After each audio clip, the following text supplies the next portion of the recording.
Assalamualaikum warahmatullahi wabarakatuh. Pada Ustaz dan pada yang menonton, kumpulan kami terdiri daripada 4 ahli, iaitu saya sendiri Muhammad Syakir, Nur Alia Aisyah, Nur Syafiza dan Muhammad Adam Muklis. Kami beri tugas yang bertajuk solat ketika perang. Saya akan sambungkan kepada Alia. Assalamualaikum, saya Alia binti Azman. Sekarang ni saya nak terangkan tentang cara solat ketika berperang. Saya akan terangkan dua cara. Tapi sebelum kita solat tu, kita mestilah ambil uduk kan. Kalau nak ambil uduk tu, kita hendaklah ambil uduk dengan sempurna dulu. Lepas tu, kemudian apabila batal uduk, baru dibolehkan menyapu khuf. Lepas tu, tempoh sehari sebelum sekiranya bermukim, dan 3 hari dalam keadaan bermusafir. Lepas tu, kita disarankan jimatkanlah air kan. Sebab yelah, dekat hutan kan jumpa sangat air. Lepas tu, masa kita nak ambil uduk tu, kita ambil sekali je. Macam sapu muka sekali, tangan sekali. Kalau contohnya kita uduk macam biasa, kita ambil 3 kali kan. Tapi kita ambil sekali je kalau ketika berperang nak jimatkan air.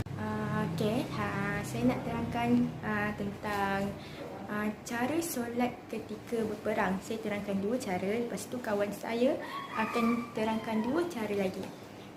Syarat sah dia untuk Maulid Ghaddafar,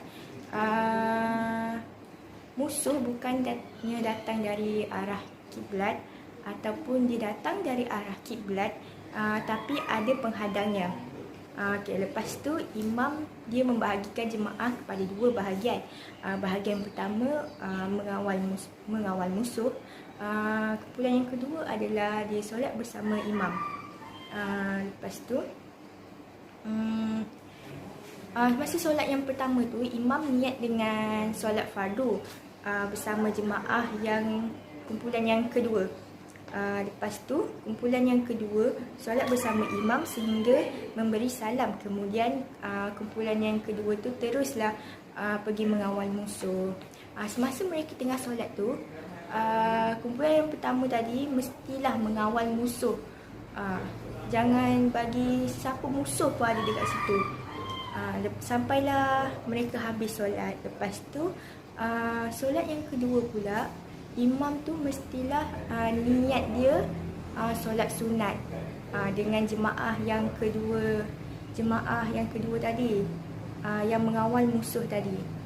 Lepas tu, sehinggalah habis solat. Cara yang kedua pula adalah medan usfan.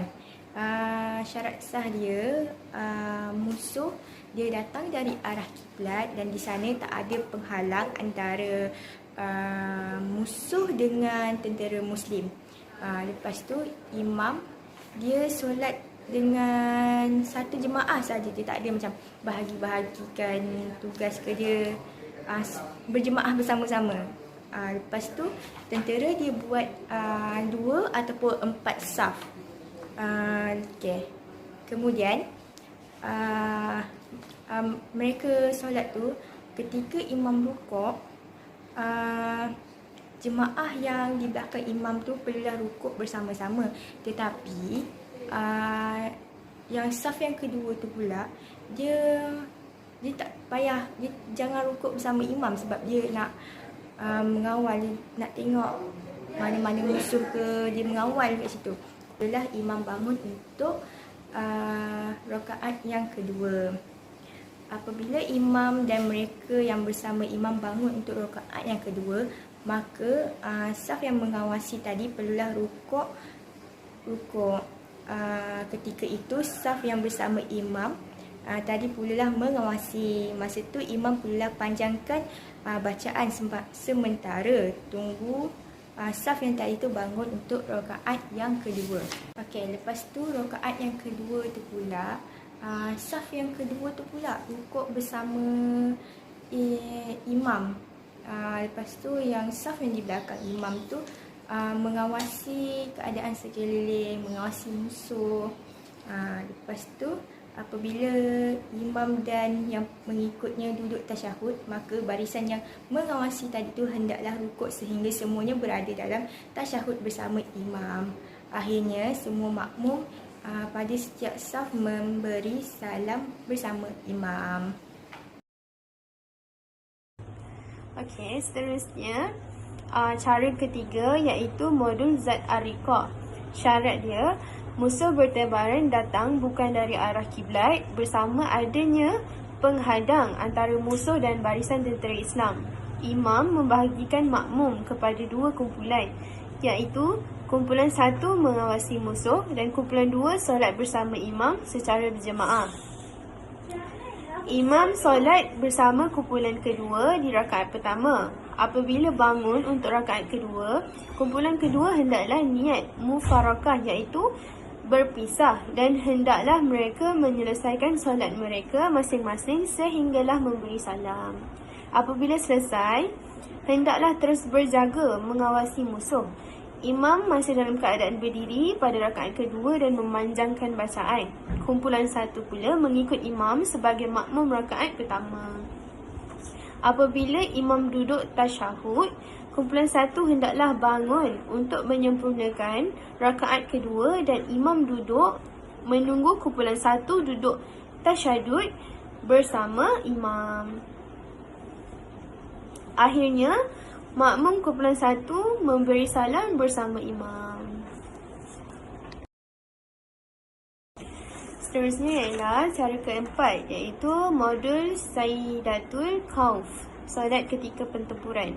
Dalam keadaan yang sengit, tidak dapat melakukan solat secara berjemaah.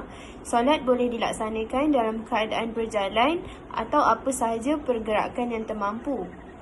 Hendaklah memulakan solat dengan takbiratul ihram dan menghadap kiblat sekiranya mampu, atau mana-mana arah sekiranya dalam keadaan darurat. Di sini ada kelonggaran dalam beberapa rukun dan tidak wajib menghadap kiblat. Menyelesaikan solat dalam keadaan yang berjaga-jaga iaitu mengawasi musuh. Bersujud pertama dan bersujud untuk kali yang kedua. Seterusnya tasyahud dan memberi salam. Allahu Akbar.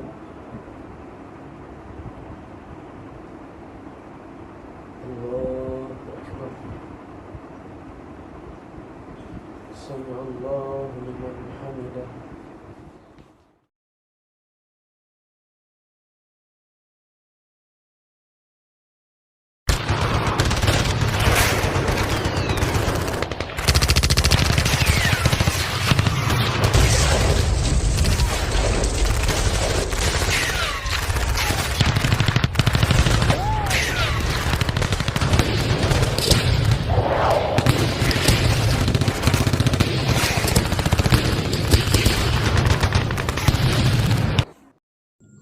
Sekian daripada kumpulan kami. Kami harap video ini dapat membantu sobat-sobi apa yang dapat menambahkan ilmu kepada yang lain. Okey, sekian, terima kasih.